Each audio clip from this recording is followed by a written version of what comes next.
What's up, guys? It's me again, Christian Rodriguez, and I got a little bit of a banger for you. So, 5 reasons today why thinking long term is key, right? And the reason why I wanted to talk about this topic is because everyone in their I seriously think that not enough people think long term.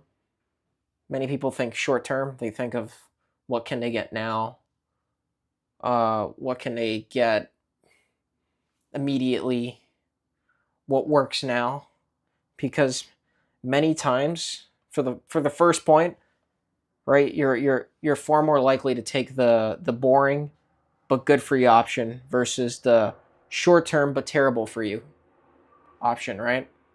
So let's compare it. So say maybe you're home, you're sitting down, and it's a long day of work, and you have two options, right? You maybe you decide to skip the gym. You decide to skip the gym and watch the baseball game, right? You decide to go on the couch, watch the baseball game. Maybe you take out a bowl of Cheetos, and it sounds far more enjoyable than going to the gym. I agree with that. It sounds, especially after work, especially if you're here in like Chicago and it's cloudy out, you'd rather be inside watching the baseball game from TV, from the comforts of your home or whatever sport you watch, right? And it may sound great, right? But say like you get in the habit of doing it, you're like, I won't go to the gym.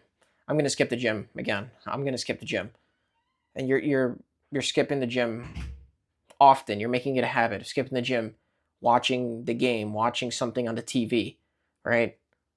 And then suddenly, 10 years pass by. You're fatter. You're uglier than you were, and you still haven't seen a gym. So you're very out of shape. Maybe you're even divorced, right? So long term, right? So short term, the gym doesn't sound too enjoyable. It sounds it's kind of like mundane. It's like I got to go to the gym, but long term, you have a higher quality of life, right? All of a sudden, you're in better shape. 10 years go by. Your people are asking you for advice. People assume you're smarter than you actually are because you're in shape or you're more competent than you are. Things like that. I'm using the gym as an example just to get this point across so I could explain it easily. But this goes in every aspect of life, every little thing in life, right? And the second point is you're more likely to invest in yourself. And say you have a goal of being the smart, charismatic, rich guy, right? Maybe you want to be successful, you want to be smart and charismatic, right? Well, you're more likely to invest in books, right? On things that get you to that. Guys who've achieved that, maybe achieve success, maybe guys who know things about charisma, right? And who are very smart, right? So you're more likely to invest in books. You're more likely to invest in courses. You're more likely to invest in mentors, right? Say you have a goal of becoming someone who's a trained fighter, someone who knows combat skills so he could protect himself and his family, right? Maybe and maybe you're willing to spend $150 a month for a boxing gym, while others would think it's too expensive, right? And yeah, I agree. Fighting gyms are a bit more expensive, but if you see the bigger picture of it, you're more likely to invest that $150. You see some sort of long-term ROI in investing in it, right? You're more likely, as I mentioned, to seek mentorship. You're more likely to commit into starting a business because you see the long-term effects. The short term, it sucks. It's not fun. It's lonely. But long term, you have a life of freedom, of time freedom, of financial freedom.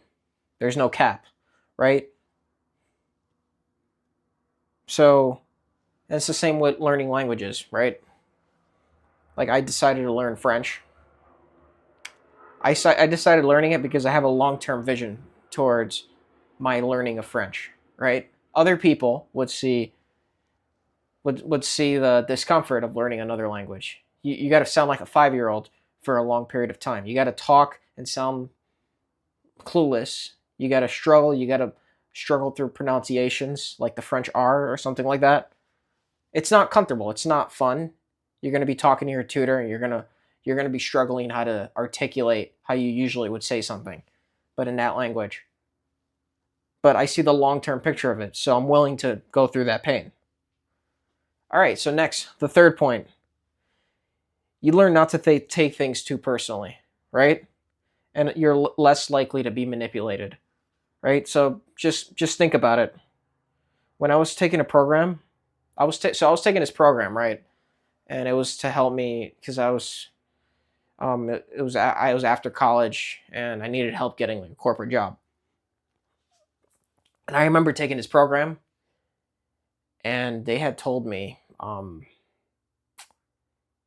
remember it's to help you get a corporate job, and I remember they told me, oh yeah, like it was me and like a group of us, like the guys I was taking the classes with, and yeah, like the teacher, like the guy was telling me, he was like, oh yeah, in like 3 years, you guys could be earning six figures in little as 2 or 3 years. And I was older, so I'm like, at the time it was like over a year ago. But at the time I was like, six figures a year. Six figures a year, that's it. That's why everyone's so excited is for I didn't say that, but in my head, I smiled politely, but in my head that's what I was thinking. Six figures a year, that's it. Because I've been reading books, I've been consuming content on guys who earn six figures a month. And I know that's many people's financial thermostat is six figures a year. But because I already had a plan, I already had my own goals, my own plans. I wasn't convinced by the six figures a year, right? I wasn't convinced and swayed like, oh my god, I have to take this opportunity. Like I just saw it like, really? That's the point of this example. But yeah, like there's literally a law in the 48 laws of power. It's called plan all the way till the end, right? And basically the shorter version, my version of it, right? What Robert Greene was saying is don't basically like if you have a plan and you know where you're going, you're more likely to go in that direction regardless of what people say or do. And you're also more likely to see the pitfalls, the potential pitfalls along the way, right? So you'll anticipate setbacks, you'll anticipate betrayals. You would not be so. Let's just say you won't let it destroy you because you'll know that it's potentially part of the journey, right? And that's the thing. It's a marathon, not a sprint. And the fourth point would be you're also less likely to take shit from other people, right? It kind of adds on to my previous point. But if an employer threatens to let you go, right? And say you don't comply, but secretly you were building a business or you plan on building your own business, then you're more likely to leave the job, right? To chase your goals. Maybe you even had that job because you just wanted to save up some money, or you just wanted to learn the skills of that job. So you just freaking leave. That's really it. It's the same with friends and family. You might see how their beliefs and comments and insecurities subtly undermine you or subtly hold you back. And or overtly, it's not always subtle. Sometimes it's overt too. So you create distance or you decide to sever ties. Whatever one. Women might try to threaten to leave you. They might say, if you don't settle down with me, if we don't settle down soon, then I'm gonna leave you, right? And if you have your long-term goals and you know that settling down would stop you from your long-term goals, then you'll be like, okay, yeah, take care, have a good one, right? And it's something that she won't expect. but it's something that aligns with you, not with her. You'll also notice people who are more aligned with your goals. You'll notice people who don't drink alcohol like you do, people who are more into fitness, people who are starting their own business and they're taking it very seriously. Maybe they read similar books that you do, stuff like that. Maybe people who are also learning another language. Maybe you'll run into polyglots, whatever it is. But, and then the fifth one would be you'll see the bigger picture in everything, both good and bad, right? So if you listen to the local bus driver who's fat, out of shape, basically both the same thing. He's fat, out of shape. He makes $50K a year, right? If you listen to him, will you also be fat and out of shape and making $50K a year? Just think about that, right? If I listen to Alex Hormozi, if I listen to Ray Dalio, Dan Martell, if I listen to their advice, and other creators or authors, right? If I listen to their advice, right, or listen to what they've done, because success usually leaves clues, would I be more likely to reach my goals, right? It's simple, but it's a little bit of a mental shift. You have to think about what you're consuming. You also have to see the bigger picture in everything that you do, right? You have to see the big picture and little things that you do. Like I don't drink alcohol. I haven't had alcohol in a year. And I don't plan on it anytime soon because I'm focused on my goals. I'm focused on what I can achieve, right?